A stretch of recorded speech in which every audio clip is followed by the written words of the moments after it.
Hello, আমি মৌমিতা। আজকের দিনে সকালটা শুরু হয়েছিল বাবার জন্য একটা কাড়া চা বানিয়ে, কারণ বাবার সাংঘাতিক ঠান্ডা লেগেছে।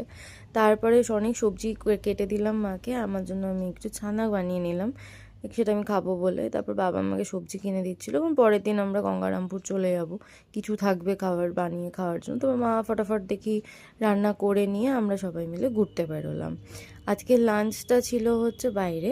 তারপর আমরা এক জায়গায় খেতে গেলাম। বাবার যেহেতু পায়ে ব্যথা, তো সে বাবা ওপরে গিয়ে বসে খেতে পারবে না, তো জন্য আমরা নিচে ধাবাতে গেলাম।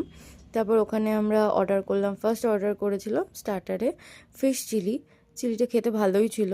তারপর অর্ডার করা হয়েছিল নান, চিকেন ভর্তা, আর পালক পনির, আর শাহি পনির। তারপর আমরা এই সব খাওয়া দাওয়া করে, খাওয়া দাওয়ার মোটামুটি ভালোই ছিল, কিন্তু শাহি পনিরটা অতটা আমার ভালো লাগেনি। খেয়ে নিয়ে তারপর আমরা একটু ওয়েট করছিলাম, ও গাড়ি বের করতে গিয়েছিলো। তারপর দেখি রাস্তায় সাংঘাতিক জ্যাম, ফিরতে ফিরতে অনেক রাত হয়ে গেল। আজকের জন্য বাই।